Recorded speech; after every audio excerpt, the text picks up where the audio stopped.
what our oil prices in Alberta are today, the Western Canadian Select. But the other day when I had you on, I took a snapshot of it because I couldn't believe it. Our oil is sitting at, or was sitting at, minus $1.62. So Yep. here's the issue I have with that. I can't even wrap my head around what that means, practically speaking. What I get in my head, I don't know if you've ever watched The Big Bang Show, but there was an episode where Sheldon had an abundance of cats. He came to his senses. There was a sign at the end of the show where it said cats $20. And he was, here's your cat, to a lineup of young girls, of course. Here's your cat, and here's your $20. So he was giving away the cat and giving $20 to take the cat. That's Yep. the sort of mentality I have when I look at this, because I can't wrap my head around what a negative commodity price means, practically speaking. Could you help me out with that? Sure. So there's a cost to produce our products here in Alberta, and different things we make that we transport for our market, which is the United States or domestic Canada, predominantly like 98%. And it gets less and less every year because of the deal we have. And our producers, on average, it's $10 to $28 to produce a barrel of oil, depending on what grade that is or whatever.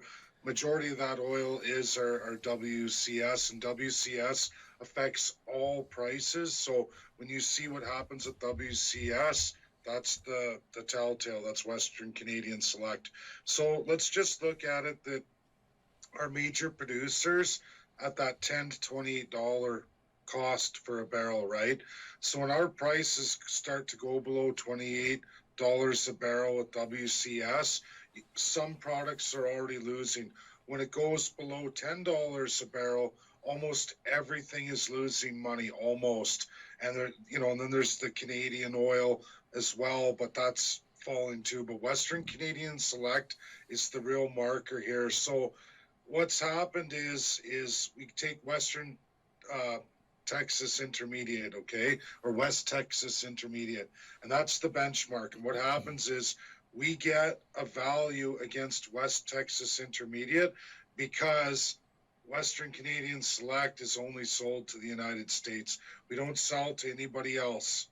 Very, very limited anybody else. Once or twice a year, 100,000 barrels of oil when we're producing over 3 million barrels a day. And maybe once or twice a year, we sell 100 to 200,000 barrels. So outside of the U.S., but that's not going to happen anymore. So they give us this differential. They say, okay, look, we're your only buyer, and we're going to take your oil, mix it with some of ours, and we're going to kind of refine that product, sell it back to Eastern Canada, and we're going to put it on oil tankers and ship it to the world market because you don't have one. And because of that, there's costs associated with that. And our transportation system, we're only going to give you so much for your oil, and we're going to give it what's called a differential. And there's a more complicated formula to it, but essentially that's what's happening here. So when you see Western Texas Intermediate at $17, $8, you can now lower Western Canadian Select by roughly anywhere from $10 to $16. It's marked down from that. And so, of course, we have to give it to them, because if you shut down the production and you shut everybody in and say, nope, we're not producing anymore, there's a massive startup cost associated with that. So producers, we're keeping everybody employed. They're saying, look, we've run out of storage room, because that's what's happened in this crisis. We've run out of storage room. So we've maxed that out, or we're near max. So they start saying, well, we'll pay you to store it. If you have any kind of storage capacity anywhere in North America, we're going to pay you to take the oil that we produce off our hands and store it wherever we can find storage right now. And that loss is directly against Canadian and Alberta taxpayers in some situations. Most as Alberta taxpayers are going to take the brunt, because these companies, massive losses, layoffs, they're going to need a bailout. They're asking the federal government to do it, but ultimately the federal government's probably going to reject that bailout. They're asking anywhere right now from 15 billion to 30 billion dollars for a bailout, and I think they're going to require 38 billion. So this is the problem. We have no world market access. We don't have Energy East or Northern Gateway. Besides just those two pipelines have been proposed for over 25 years from the energy companies themselves. The experts in the market told us, begged our federal government, begged our provincial governments, do Energy East to deep port access, do Northern Gateway, which is out northern BC, because it's deep port access. There's a hub called Loop Louisiana in Texas, and during the Obama administration, they built this hub, and they kept producing more and more oil, but they can ship on 2 million plus capacity tankers. That's what's required. Canada doesn't have any, and our Western Canadian Select, we don't have any, not in that capacity, and we don't have any deep port. What we need to do, like I said, is Energy East and Northern Gateway have a Loop Louisiana style platform where we pipe underneath the ocean to that deeper platform that can house 2 million plus capacity tankers and Suez Max tankers.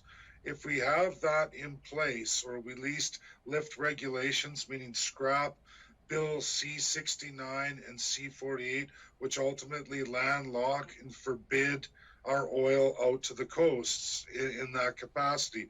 They basically landlock Western Canadian Select, and no one's allowed to use the waters in that capacity. But if we get those abolished and we go back to the deep port with the deep port access, with the deep port pipelines, we can ship our oil to Asia, Africa, Europe, and through the Suez Max into Central Asia, which is the Arab countries, and all those customers would become available to us. Right now, they're not. We're limited to just Loop Louisiana by selling half price to the States, and they sell it to the markets that they can reach with 2 million plus capacity, but they don't have the Suez Max. That's something we'd have to entertain too.